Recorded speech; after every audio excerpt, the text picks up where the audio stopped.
suerte y la bendición de la Virgen de ganarme este carro aquí en la parroquia el año pasado. Compré 2 rifas porque yo pues vengo a la parroquia todos los días, oigo misa, vengo al Santísimo. Soy muy agradecida con el Padre Raneiro, con los sacerdotes que están aquí con nosotros. Siempre encontramos todo el apoyo que se necesita para la vida espiritual. Realmente una parroquia exige también mucho gasto material, desde el aire acondicionado con el que yo disfruto todas las mañanas, las velas, etcétera, etcétera, ¿verdad? Todos sabemos. Entonces yo sabía que debería comprar estas rifas y no me enteré, sino una semana después que me lo había ganado. Fui de casualidad al Río Centro y pedí el número ganador de la lotería y luego llegué a la casa y me olvidé. Y como 3 días después encontré el número y busqué las rifas y cuando las encontré no lo podía creer. Así que fue una linda sorpresa para mí, para mi familia. Lo disfrutamos, lo celebramos. Yo les recomiendo a todos pues comprar las rifas, pensar que en algún momento les puede tocar si Dios así lo quiere, pero que sobre todo esta es una parroquia que trabaja mucho para sus parroquianos, es una parroquia que hace una labor social muy amplia y los sacerdotes siempre están disponibles para nosotros en el momento en que lo necesitamos. O sea, toda esa acogida que nosotros tenemos dentro de la parroquia es muy poco lo que devolvemos a través de comprar 1 o 2 rifas, que es lo que cada uno puede aportar.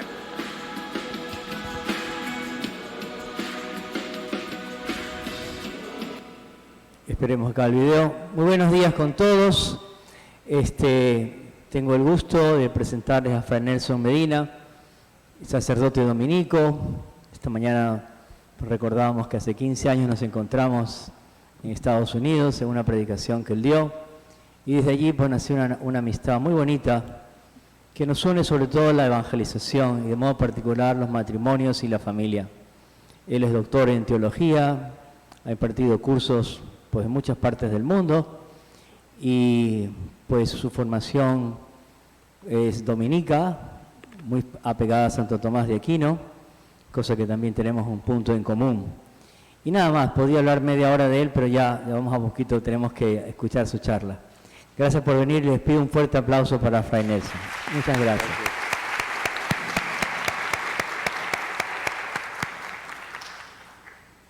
Amigos, muy buenos días. Les invito a ponernos un momento de pies para iniciar este encuentro que tendrá como protagonista y como centro a la familia.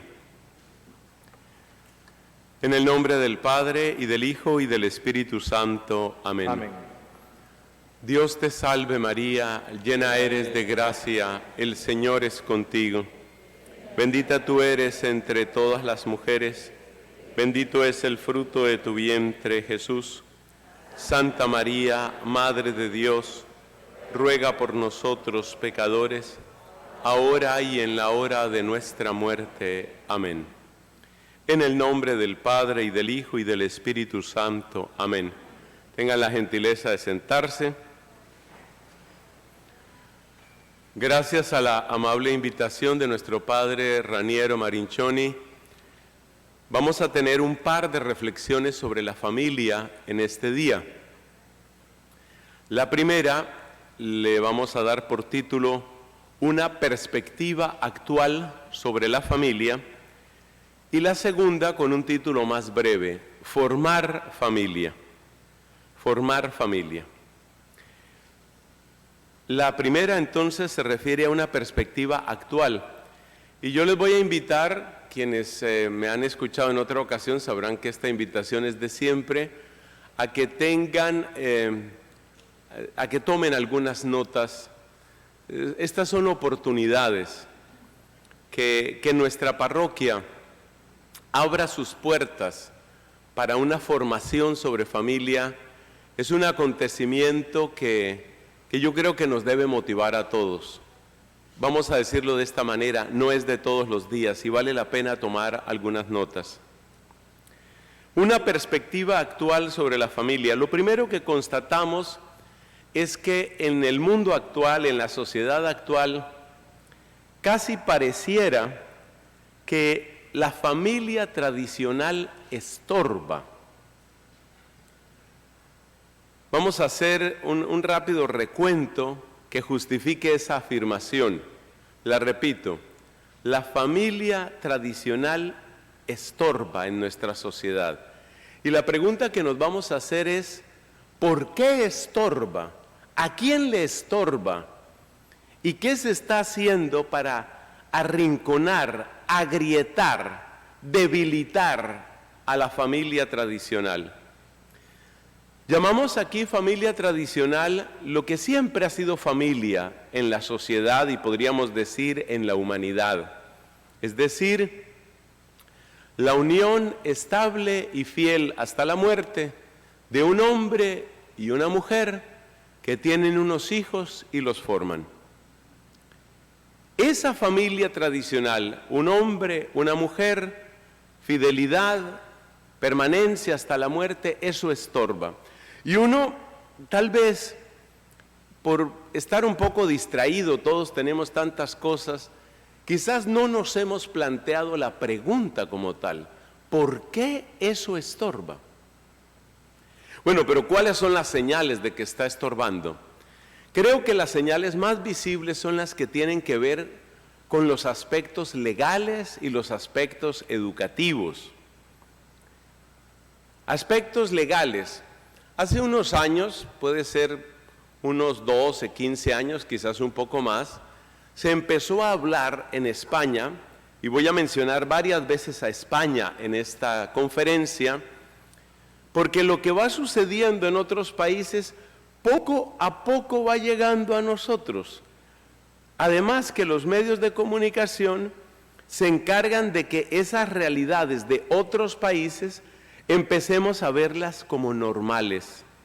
Lo que empieza en una película de Disney, lo que empieza en una serie de Netflix, lo que empieza en la pantalla del televisor de tu casa, un día lo tienes en tus hijos, lo tienes en tu casa. Entonces, hace unos 15 años o un poco más, se empezó a hablar en España del divorcio exprés, lo cual se convirtió finalmente en una realidad. Es decir, facilitar, agilizar los procesos de divorcio, por supuesto, ante la ley civil.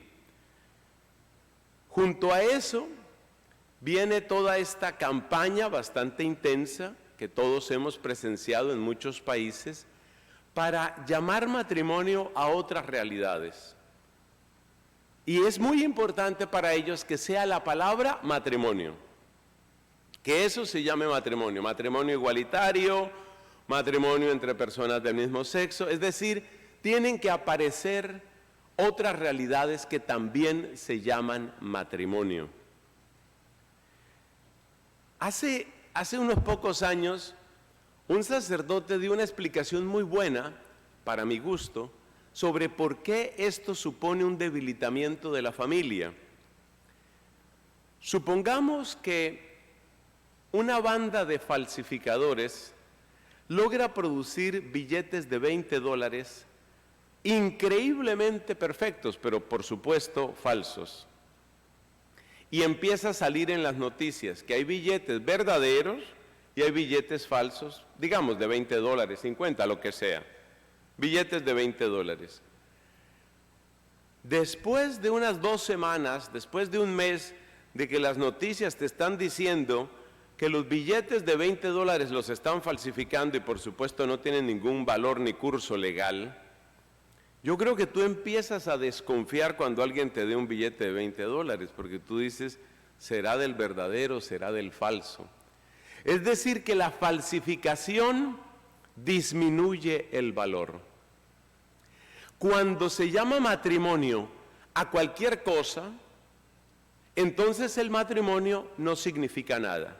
El matrimonio se agrieta, el matrimonio se desvaloriza. Otra señal de lo mismo que estamos comentando, lo veía hoy en las noticias y aquellos de ustedes que estén atentos a noticias internacionales lo habrán visto también. Hay una señora que se llama Irene Montero. Esta señora es ministra de Igualdad, ese ministerio existe en España, ministra de Igualdad en ese país, en España. Y en declaraciones que le han dado la vuelta al mundo y que son muy fáciles de encontrar, están en todas las redes sociales, lo puedes ver incluso en Instagram o en TikTok. A mí me llegó primero en TikTok. Comenta la señora Irene, los niños tienen que ser libres de tener sexo con quien quieran y como quieran. Tienen que tener libertad de explorar su cuerpo y explorar su sexualidad con quien quieran y como quieran, y nadie debe impedírselo. ¿Qué significa nadie debe impedírselo? Significa que los papás no pueden impedirlo, significa que la iglesia no tiene por qué meterse en eso, la iglesia siempre estorba. Entonces, te das cuenta lo que está sucediendo, pero no es el único caso en el que la familia tradicional estorba. Voy a dar un último ejemplo. Mi último ejemplo tiene que ver con el tema del aborto.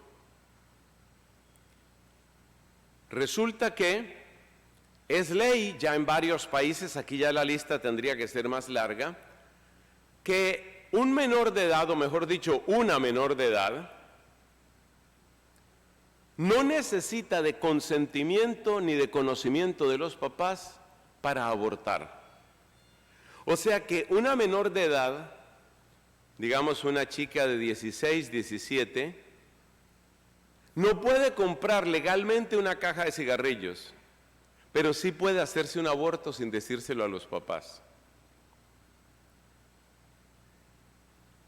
Por los últimos ejemplos, ustedes se dan cuenta de qué es lo que estamos hablando aquí. Estamos hablando del debilitamiento sistemático de la autoridad paterna y materna, por supuesto. Debilitamiento sistemático. Se trata de que los papás y las mamás cada vez tengan menos capacidad de influir, de formar a sus hijos. Y aquí se ve la actualidad de la pregunta con la que hemos iniciado esta reflexión. ¿Por qué estorba la familia tradicional? ¿Por qué estorba?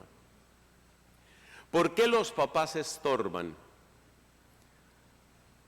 Hace unos 4 años estuve en una misión en Australia y me comentaban lo que dice la ley australiana en este momento. Resulta que a partir de los 16 años o una cosa parecida, si un joven quiere independizarse, los papás no pueden oponerse. Entonces me contaban el caso de una chica, no tenía 17, que quería irse a vivir con el novio. El papá le dice, pues tú eso no lo vas a hacer. Y ella le dice al papá retándolo, que no. Toma su celular y llama a la policía. A los 5 minutos, la policía es muy rápida en esos casos, en esos países. Estaban unos agentes de policía y preguntan, ¿qué es lo que está sucediendo aquí? Y la niña dice, mi papá me quiere secuestrar. No me deja salir de la casa, yo quiero vivir independiente. ¿Qué edad tiene usted? ¿Tiene tantos años? Ah, señor, usted no puede impedir la salida de su hija. Si usted intenta impedir la salida de su hija, tenemos que arrestarlo. Por no entrar, que sería mi último ejemplo, pero en ese ejemplo se nos iría toda la hora, por no entrar con el tema de género, que es una situación alucinante. Ya hay algunos estados en Estados Unidos donde si el niño, y te estoy hablando de un niño de 10, de 11 años, dice que se siente niña, y si los papás no le permiten obrar como niña, entonces los papás pueden ser denunciados ante la autoridad. Lo que deben hacer los papás, si el niño se siente niña o lo contrario, lo que deben hacer los papás en esos lugares es favorecer la transición para que este niño empiece a recibir supresores hormonales que impidan la acción de los testículos, de tal manera que él no desarrolle cuerpo de varón porque él no se siente varón. ¿Dónde queda la opinión de los papás? ¿Dónde queda la unidad familiar? No existe.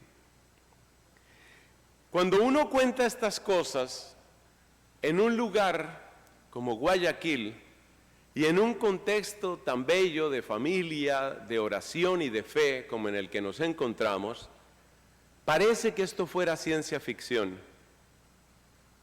Parece que es ciencia ficción hasta que tú empiezas a mirar noticias de Canadá, de Australia, de Holanda. Hay países donde se ha llegado tan lejos que incluso empiezan a regresar por problemas no morales, sino legales. Solo les doy un ejemplo y seguimos avanzando porque el tiempo corre. Solo les doy un ejemplo. En el Reino Unido, que ha estado pues en el centro de noticias por el motivo que todos conocemos, en el Reino Unido empezaron a presentarse algunas denuncias por personas que hicieron transición de un sexo a otro, aunque ellos utilizan la palabra género, que hicieron transición y que después demandaron. El caso concreto es el de un muchacho que precisamente, o de un señor, que precisamente en su adolescencia se sentía mujer. Todo parte de la autopercepción. ¿Cómo te autopercibes tú? Por eso decía graciosamente en un foro, decía un muchacho africano, decía, pues yo me autopercibo europeo, pero no me dejan entrar. Ahí sí no vale la autopercepción. Cuando ya entra la economía, ya no vale la autopercepción. Si tú te autopercibes mujer y naciste hombre o lo contrario, la ley facilita todo lo que ellos llaman su transición. Bueno, pues este hombre del Reino Unido que les cuento, este hombre, resulta que él se sentía mujer, porque él veía que todos los problemas del mundo los causan los hombres, lo cual es parte de una propaganda amplísima. Hoy hay una gran dificultad, pero tremenda dificultad para ser varón, porque el único modelo de varón que parece aceptable es el varón suavecito, suave pero muy muy suave, que seas tan suave que no se te note que eres varón. Mejor dicho, todavía mejor si te afeminas, mucho mejor. Entonces este hombre veía que toda la violencia viene de los hombres, que toda la opresión en la sociedad viene de los hombres, o sea, de los varones, que todos los crímenes los cometen mayormente los hombres. Y oigan esto, son palabras un poquito fuertes, pero tenemos que decirlas porque esa es la realidad. Él empezó a sentir que todo el problema estaba en las hormonas masculinas. Para él la testosterona era una maldición. Y por consiguiente, si la testosterona es una maldición, pensaba él, mis testículos son una maldición. Y empezó a odiar sus genitales y en particular sus testículos, hasta que finalmente, después de tomar muchos supresores hormonales, al ver que no desaparecía el problema de raíz, es decir, la producción de testosterona, si fuera disminuida, se hizo quitar los testículos. Bueno, la vida de este ser humano, ustedes se imaginan los conflictos interiores, psicológicos, psiquiátricos que vive una persona que odia su cuerpo. Este ser humano empieza a dar tumbos y después de unos años se da cuenta que cometió una decisión equivocada. Se dio cuenta que ser mujer no significa ser bondad. Se dio cuenta que ser mujer no significa ser justicia. Ser mujer no significa ser felicidad, ni significa tener paz. Es decir, descubrió lo que todos sabemos, y es que el pecado nos afecta a todos.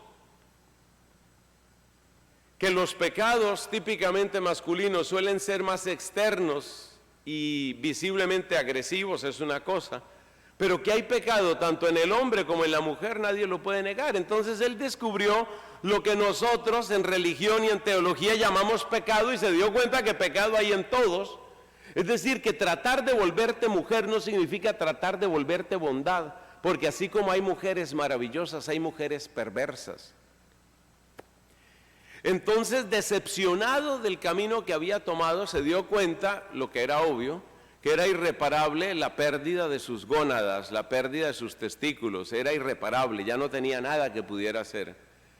Y entonces, ¿qué hizo? Pues hizo lo que se suele hacer en el mundo anglosajón, demandar, denunciar, eso es lo que hay que hacer. ¿Y a quién demanda él y por qué demanda? Esto es interesante. Pues él demanda al hospital, demanda a los doctores, pero sobre todo demanda al Estado. Demanda al United Kingdom, demanda al Reino Unido, porque dice, yo no recibí suficiente asesoría antes de tomar una tal decisión. Esto es para decirte que incluso en esos países donde la legislación ha traspasado todas las líneas rojas, de alguna manera empiezan a preguntarse si eso es lo más conveniente. Volvemos a nuestra pregunta, ¿por qué estorba la familia? La respuesta corta es esta. La familia estorba por un asunto de poder. Hay un concepto muy bello que ha desarrollado especialmente la Iglesia Católica y que ustedes lo encuentran en los estudios de doctrina social de la Iglesia. En Internet hay una obra que usted la puede buscar completamente gratuita, se llama El Compendio de Doctrina Social de la Iglesia. Usted sabe que la doctrina social de la Iglesia Católica tiene ya 130 años de desarrollo, desde 1891, con el Papa León XIII y la encíclica Rerum Novarum, empieza la doctrina social de la Iglesia. Algo más de 130 años después, tenemos un cuerpo doctrinal de reflexión sobre la sociedad, en todas sus dimensiones, política, económica, familiar, pobreza, riqueza. Es impresionante el tesoro que tiene la Iglesia. Y hace unos años se publicó un compendio de doctrina social de la Iglesia Católica. Ahí se encuentra un concepto que es clave para la reflexión de hoy, la subsidiariedad. La subsidiariedad se refiere a que nuestra sociedad es estructurada, y eso quiere decir que cada uno de nosotros tiene distintos ámbitos de pertenencia, y cada lugar y cada grupo al que usted pertenece, al mismo tiempo le provee de soluciones a necesidades y lo protege frente a amenazas. Esto se entiende mejor con un ejemplo. Usted pertenece a una familia, usted pertenece a un grupo de amigos, usted pertenece tal vez a un grupo de oración, a una comunidad, un movimiento dentro de la iglesia. Usted pertenece a una parroquia, usted pertenece a una universidad. Esos son ámbitos de pertenencia, unos más pequeños, otros más grandes. ¿Qué significa eso? Cuando usted tiene esos distintos modos de pertenencia, usted tiene cómo solucionar sus necesidades económicas, alimenticias, afectivas, de seguridad, de protección, etc. En términos muy concretos, si usted tiene un problema, si usted se encuentra triste o amargado, o frustrado o disgustado, usted tiene a dónde ir, usted tiene a quién acudir, y eso le da fortaleza a usted. Si usted tiene amigos, lo que en psicología se llama una red de apoyo, si usted tiene amigos, su red de apoyo lo protege a usted, porque quiere decir que usted no sale simplemente a arrojarse por la última ventana de un edificio o a ir matando gente por la calle, usted va a su red de apoyo. Entonces, la idea básica de la subsidiariedad es que los problemas del individuo no los tienen que solucionar las instancias más altas. Si usted tiene un problema porque usted está lleno de amargura, usted no empieza por llamar al presidente de la República a que le arregle su problema de amargura, porque usted tiene a quién apelar antes. Esa escalera que corresponde a los distintos modos de pertenencia es la protección que usted tiene como individuo. Es lo que hace que usted pueda conservarse estable en medio de la variabilidad y las dificultades que necesariamente tiene la vida humana. Es un concepto filosófico y sociológico muy rico, el concepto de la subsidiariedad. Usted tiene distintos modos de pertenencia y por eso las soluciones usted las debe encontrar suficientemente cerca de usted. Si todos los problemas queremos que nos los solucione el presidente o las Naciones Unidas, nunca tendremos soluciones. ¿Por qué este concepto es tan importante? Porque de manera inversa, esto significa que cuantos menores estratos o lugares de pertenencia usted tenga, más débil es usted. Se lo digo con esta frase: el individuo aislado, aturdido, enajenado, sobornado, es fácil de manejar. Una persona que tiene una familia amorosa, alegre, robusta, es una persona fuerte, es difícil de manejar, tiene consistencia psicológica, tiene resiliencia, es una persona que tiene capacidad de rehacerse en una dificultad, tiene capacidad de plantarse frente a una sociedad, tiene capacidad de decir no.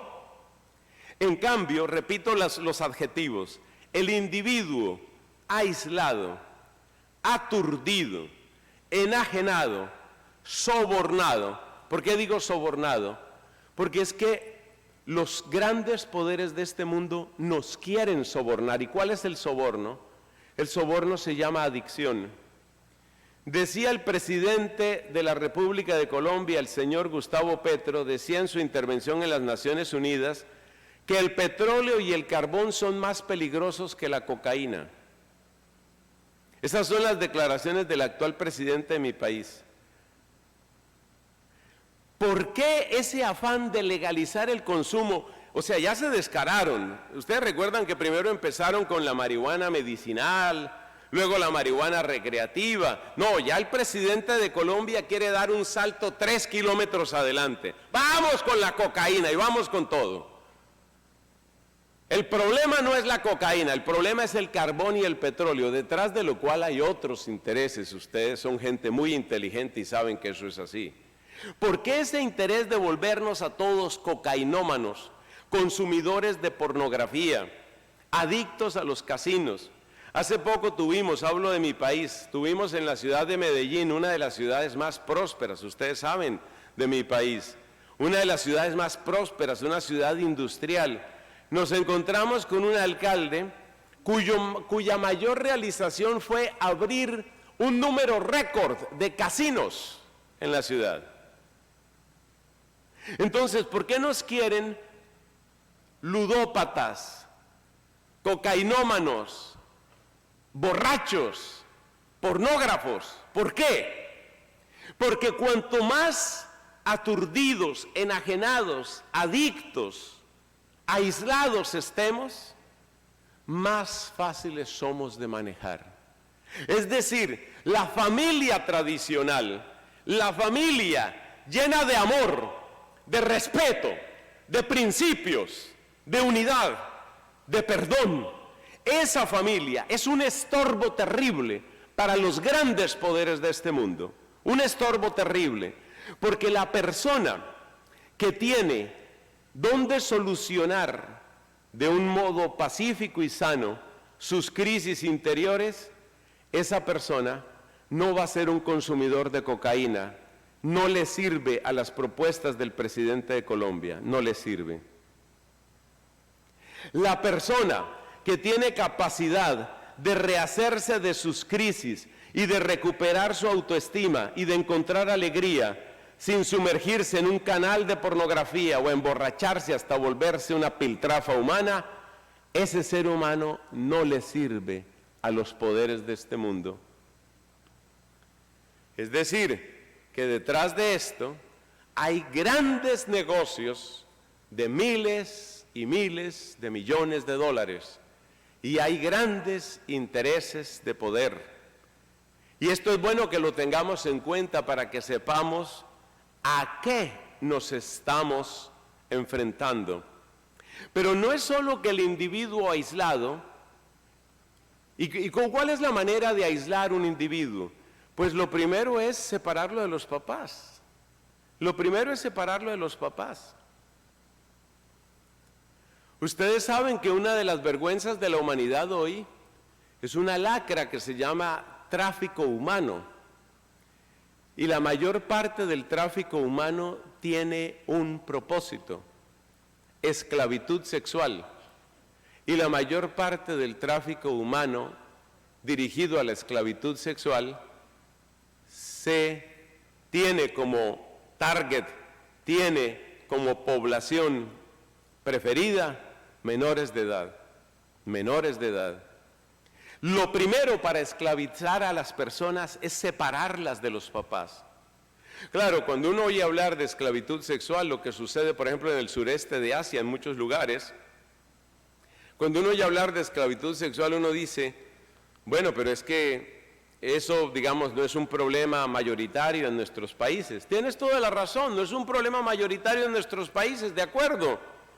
En esa forma no, en esa forma no. Pero cuando vemos lo que está creciendo, el consumo de pornografía, esa no es otra forma de esclavitud. ¿Cuál es la población en donde está creciendo más el consumo de pornografía hoy? No son los adultos, no son los jóvenes, son los adolescentes, pero no es igual en ambos sexos. El consumo de pornografía está creciendo de manera impresionante en las niñas. Entonces, ¿de qué se trata? ¿Cuál es el problema de fondo? El problema de fondo es un asunto de poder. A medida que se va debilitando la familia, se va volviendo más manipulable la persona, más manejable la persona. Pero no es solo que se vuelva manipulable, es que se vuelve agradecida. Después de las declaraciones, para mí tan tristes, tan vergonzosas de mi presidente actual, después de esas declaraciones, por supuesto hubo eco en las redes sociales, mucha gente mostrando desaprobación, pero otras personas diciendo, por fin alguien que entiende. Es decir, que después de que se logra que mucha gente esté aislada, aturdida, enajenada, sobornada, adicta, esos adictos van a estar agradecidos. Es decir, van a besar y van a lamer la mano que les golpea, la mano que los humilla. Y no hay fórmula más eficaz de dominación que la que ya aparece en la Biblia y que se conoce como esclavos felices. Eso es, en el fondo de lo que se trata es eso, pero en el macro proyecto de volver a la humanidad una muchedumbre de esclavos felices, en ese macro proyecto hay un estorbo, y no es un estorbo pequeño, hay una roca que fastidia el camino y esa roca se llama la familia tradicional. Mientras haya familia tradicional, ese proyecto no termina de lograr su propósito. No termina de lograrlo. Observemos, hermanos, que esta no es la primera vez que eso se intenta. Eso de separar a los niños de los papás y que el Estado se haga cargo completamente de ellos y que haga de ellos lo que le parezca, ya ha sucedido varias veces en la humanidad, y les voy a dar 2 ejemplos completamente históricos, verificables por ustedes, señores y señoras. Tome el caso de la antigua Esparta. En la antigua Esparta, niños y niñas eran pronto separados de los papás, porque lo único que interesaba en Esparta era el modelo de ciudadano guerrero capaz de darlo todo por el Estado. Ustedes recuerdan, el modelo de la antigua Grecia eran las llamadas ciudades-estado. Atenas era una ciudad-estado, pero por supuesto Corinto otra, Esparta otra. Entonces Esparta tenía su orgullo en formar guerreros. Ese era el modelo de ciudadano que ellos tenían. Es famosa la anécdota de quien le preguntaba a un espartano, uno de esos soldados, una máquina de matar, le preguntaba: oye, ¿por qué tu ciudad no tiene murallas? Sabemos que esa era la costumbre en las ciudades antiguas. Y el espartano sonríe con suficiencia y dice: no las necesitamos. Es decir, que en ese mundo de invasiones y de ejércitos, los espartanos estaban tan seguros de su capacidad de respuesta militar que no necesitaban murallas. Pero para formar ciudadanos, según ese modelo, lo primero que había que hacer era separar a niños y niñas de los papás. Era lo primero que había que hacer. Otro que quiso hacer el mismo experimento en tiempos mucho más recientes se llama Adolfo Hitler. Adolfo Hitler se dio cuenta que para que las ideas de la superioridad de la raza aria calaran más profundamente en las personas, había un estorbo que se llamaba las mamás.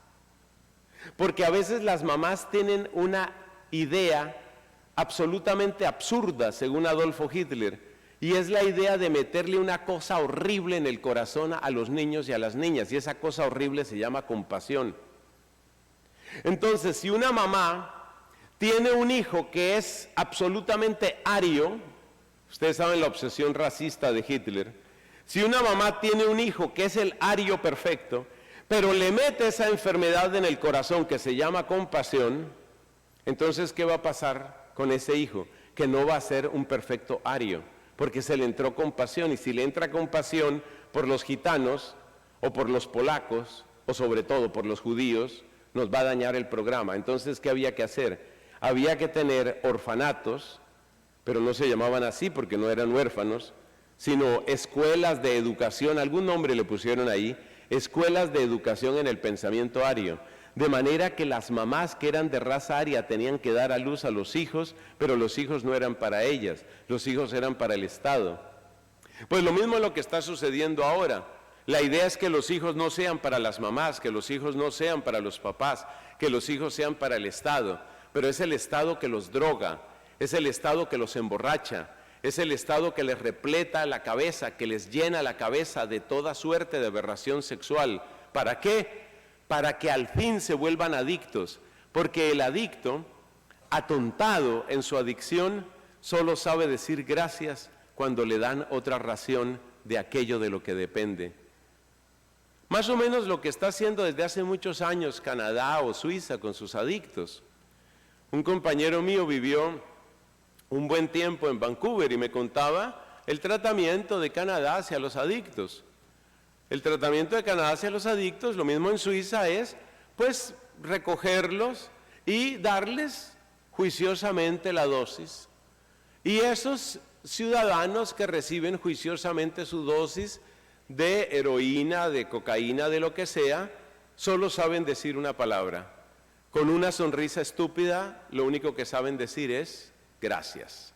Están agradecidos, esclavos felices, el mismo modelo del faraón. ¿Por qué hablo del faraón? Porque el faraón, ustedes recuerdan que sabía explotar a los hebreos, pero también sabía darles grandes comilonas con grandes ollas de carne, cebolla y puerros.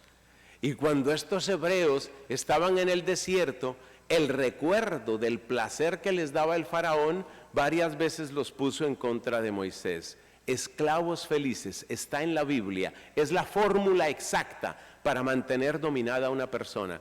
La sola esclavitud no funciona, tienen que ser esclavos, pero felices, esclavos felices. Y eso es lo que quieren. Y el esclavo feliz se rebela contra el que sea. Mamá, ¿yo por qué no puedo dormir con quien yo quiera? ¿Por qué no? ¿Por qué no? A ver, ¿por qué no? Se opondrá, esa hija o ese hijo se opondrá a la mamá. ¿Por qué? Porque ya experimentó la esclavitud feliz. Hermanos, terminemos esta primera reflexión recordando por qué la familia es irreemplazable. Yo creo que ya entendemos por qué la familia estorba. Y no cualquier familia. No. La familia que estorba es la familia tradicional.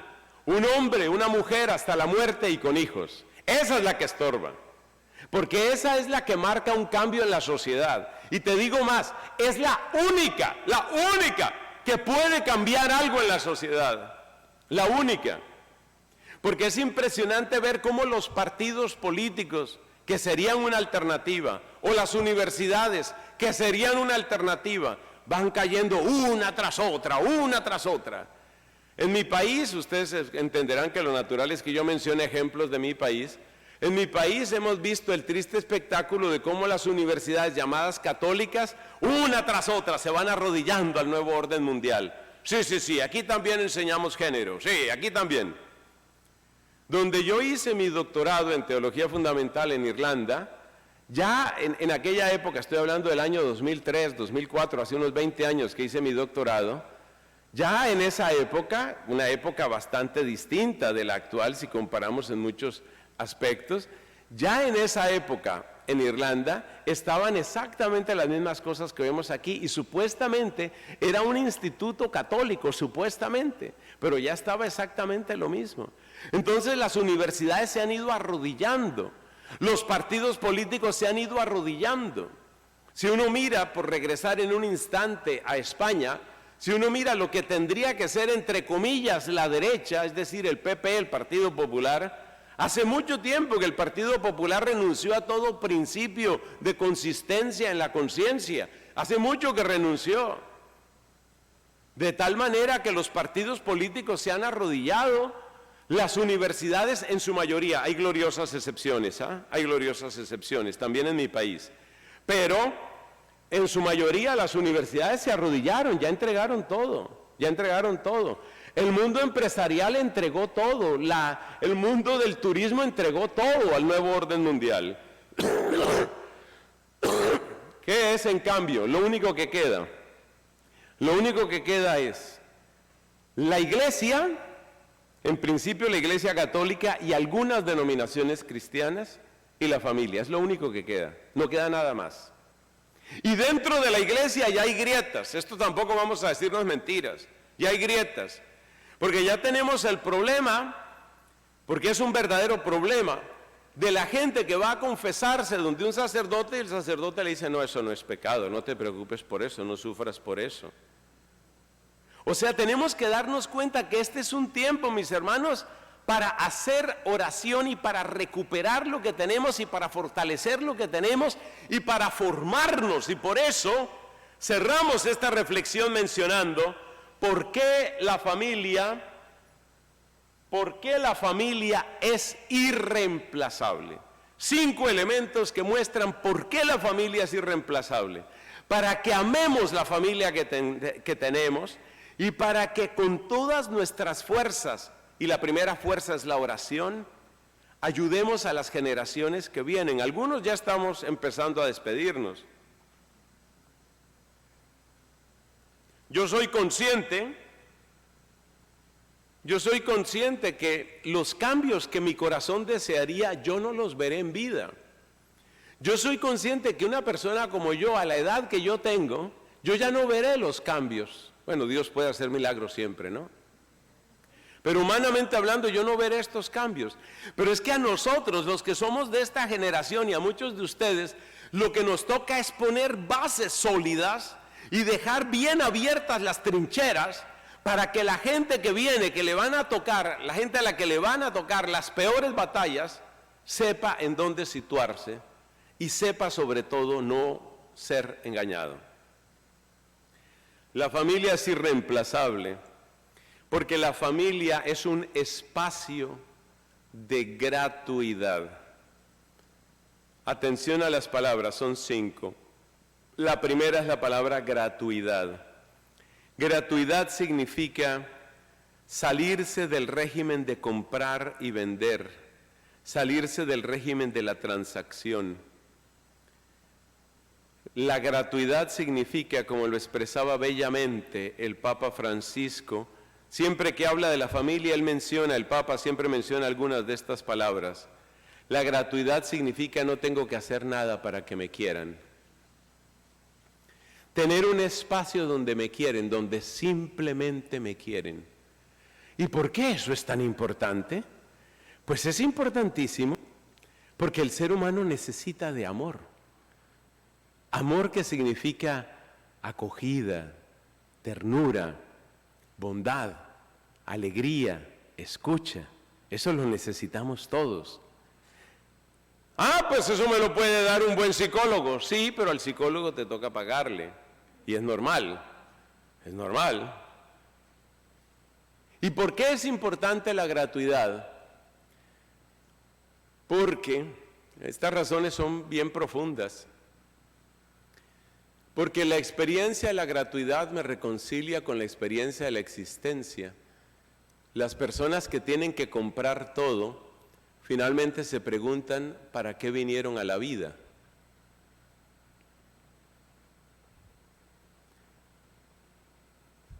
¿A quién le hace bien? ¿A quién le hace bien que yo exista? ¿Por qué estoy aquí? Por eso la gratuidad te reconcilia con la vida. Para poder recibir la vida como un regalo, necesito tener experiencia de regalo, experiencia de gratuidad. Y la familia es el primer espacio de gratuidad.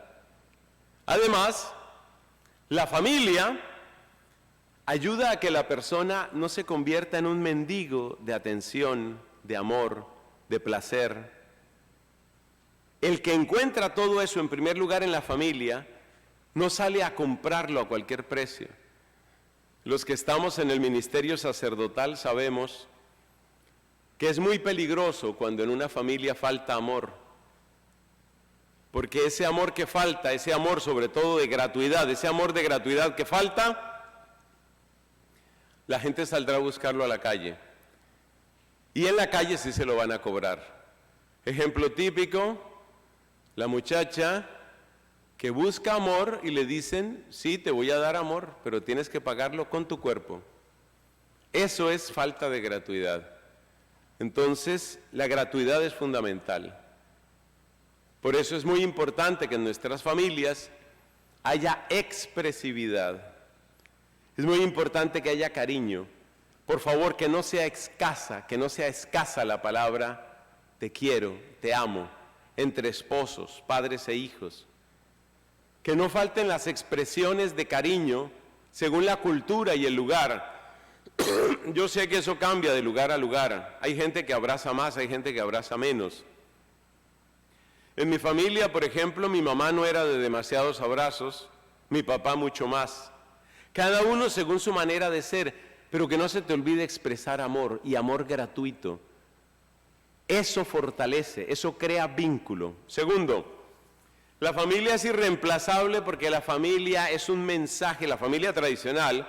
De aquí en adelante, cuando yo hable de familia, hablo de la familia tradicional. La familia tradicional habla de permanencia. ¿Y sabes por qué la permanencia es tan importante? La permanencia quiere decir que las dificultades se pueden vencer. Permanencia quiere decir que el mal no tiene la última palabra. Permanencia quiere decir que el perdón sí puede suceder. Permanencia quiere decir que somos más grandes que nuestros problemas. La familia, con el solo hecho de permanecer, envía ese mensaje portentoso. Las dificultades se pueden vencer, los problemas se pueden vencer, los errores se pueden corregir. Cuando los hijos aprenden esa lección, que no se aprende con palabras, sino viéndola día por día, por día, por día, eso no se les olvida, eso no se les olvida. Tercero, la familia educa en la sana diversidad. La palabra diversidad está terriblemente manoseada en nuestro tiempo. Pero hay una diversidad sana.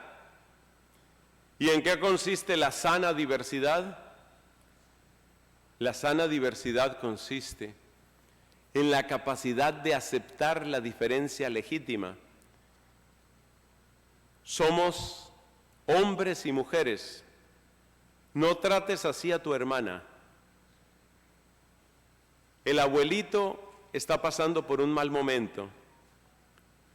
Tu sobrino es un bebé, ten en cuenta eso. Esas frases educan, son la mejor introducción para comprender la maravillosa variedad de los seres humanos, la sana diversidad. Y por supuesto, la sana diversidad educa en la sana tolerancia, otra palabra manoseada en nuestro tiempo. La sana tolerancia, que significa básicamente que no todo el mundo tiene que pensar como yo. ¿Cuál es la diferencia entre la sana tolerancia y la tolerancia corrupta? La sana tolerancia dice, no todo el mundo tiene que pensar como yo, pero la tolerancia corrupta dice que cada quien piense lo que quiera. Entonces, hay una diferencia entre la sana tolerancia y la tolerancia corrupta. Porque una cosa es que yo reconozca que tú tienes otro pensamiento y otra cosa es que yo diga que cualquier idea vale lo mismo que la idea que yo tengo. La sana tolerancia es siempre una invitación a aprender de la otra persona, a descubrir la riqueza del pensamiento de la otra persona. Y eso se aprende en la familia. En mi familia, en aquella época, había sobre todo dos grandes partidos políticos en mi país: Partido Liberal y Partido Conservador. Mi papá del Partido Conservador, mi mamá del Partido Liberal. Claro que el liberalismo de mi mamá es para risas, ¿no? O era para risas. Es el liberalismo de mi mamá. Bueno, pero en todo caso mi mamá oficialmente era del Partido Liberal y mi papá del Partido Conservador. Y nosotros crecimos aprendiendo a respetar la sana tolerancia. Aprendimos en qué podía tener razón el Partido Liberal en algunas cosas que decía y en qué podía tener razón el Partido Conservador. Eso es sana tolerancia y esa es sana diversidad. Cuarta palabra importante, la familia nos enseña la importancia del proceso. El ser humano no se hace de un solo golpe. De hecho, la familia es la mayor escuela de lo que significa proceso, porque la familia es ver todo el camino, todo el proceso que vive la persona. Y en ese sentido, la educación en el proceso se convierte en educación en el progreso. La capacidad de ir avanzando, la capacidad de crecer, de evolucionar. Como sacerdote tengo una experiencia semejante. Y para mí es muy bello, pues por algo la gente nos llama padres, ¿no? Padres espirituales, Padre Nelson, Padre Raniero, pero uno también tiene algo de esa paternidad. Para mí es muy lindo ver, por ejemplo, a un adolescente o a una adolescente que estaba en un mar de confusión y en una rebeldía y ver cómo la persona va haciendo su proceso y va madurando y va diciendo, no, espérate, ya no pienso así. Ver el camino de la madurez es maravilloso, porque detrás de la palabra proceso está otra palabra hermosísima que es la palabra esperanza. Esperanza. Tengo fresco el recuerdo de esto que les digo del adolescente por una conversación que tuve esta semana con una jovencita. Yo la conozco desde que era niña. Por supuesto, ella tiene su familia y su familia la está educando, pero somos buenos amigos y bueno, ella pide algún consejo, lo que sea. Entonces hablábamos con esta chica esta semana y como yo la conozco desde niña, yo he visto todo el camino que va haciendo.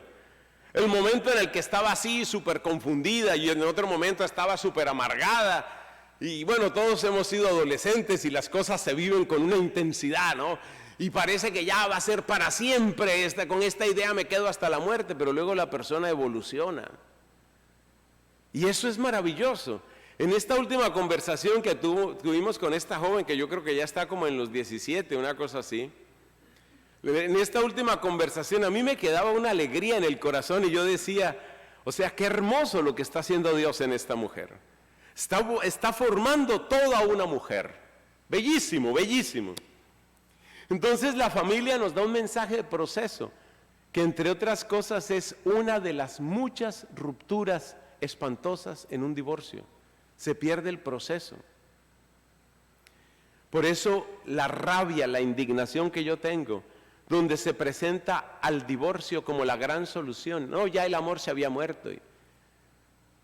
Claro, cada caso es cada caso y hay que estudiar cada realidad y la iglesia es muy providente en lo que enseña en ese sentido.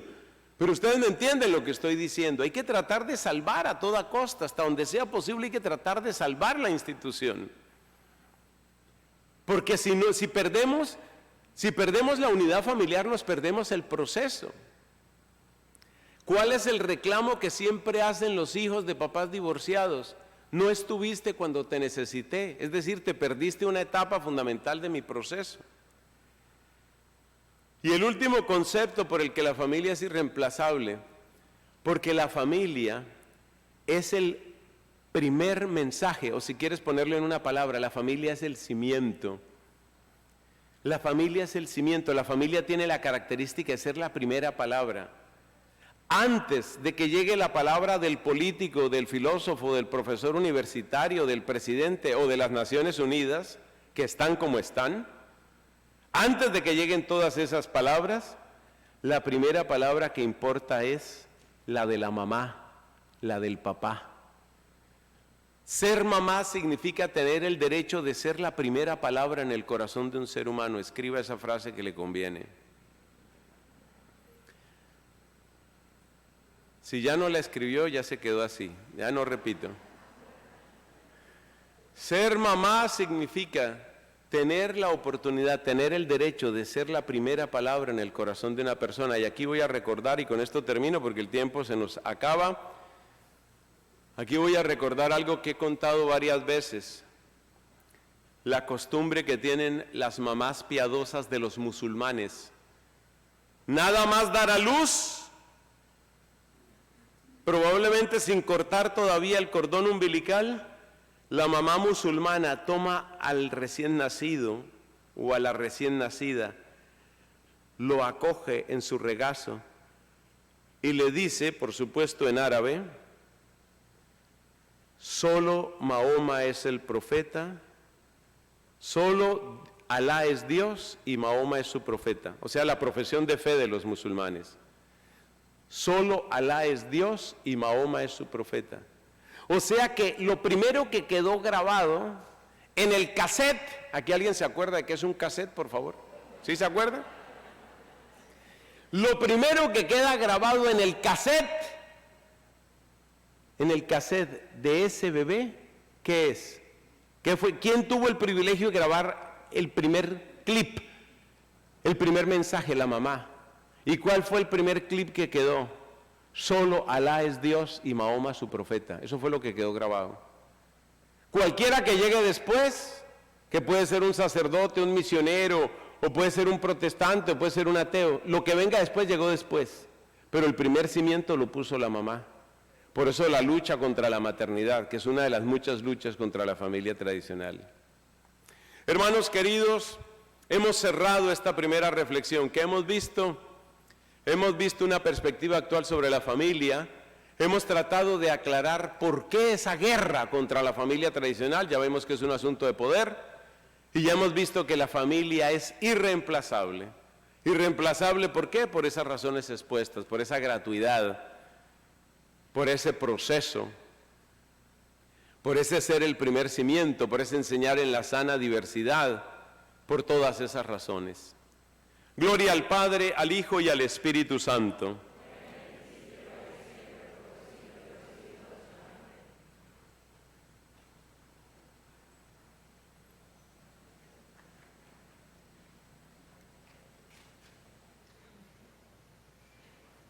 Muchas gracias, Fray Nelson. Ahora tenemos un pequeño break de media hora, a las 10:30 retomamos. Hay un pequeño refrigerio junto al jardín de Fátima, están los baños también disponibles. Lo vas a hacer ahora, ya. Luego de esta primera parte que Fray Nelson nos ha dirigido, vamos a tener un tiempo prudente para el refrigerio y de hecho también queremos animarles en este interludio con una propuesta que la parroquia Santa Teresita tiene para aquellos matrimonios que en perspectiva de todo lo que ha dicho Fray Nelson, queremos ser también un elemento de subsidiariedad para que ustedes puedan sentir un espacio de fortaleza. Matrimonios de la Misericordia es una agrupación que tiene 12 años en la Arquidiócesis de Guayaquil y queremos potenciar desde esta parroquia también esta realidad que comprende el que las familias se fortalezcan.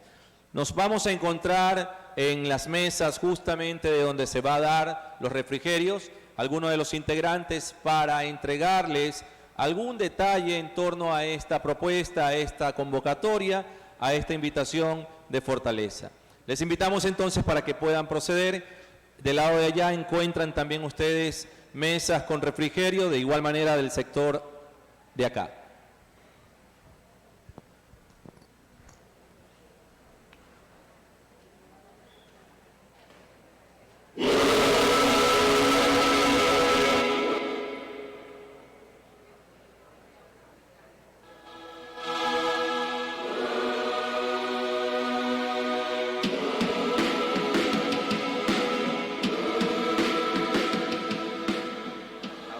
Magnífica El Mesías de Händel, la parte 2 y la parte 3 relacionada a la muerte y resurrección de Cristo.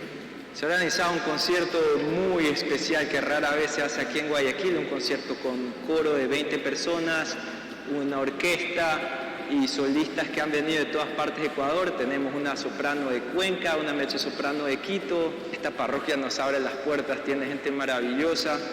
Es una iglesia y estas obras es el Mesías. Pueden ser a veces difíciles de llegar al público, pero dentro del contexto indicado. Acabamos de pasar la Semana Santa, es la resurrección, estamos celebrando que Jesús resucitó.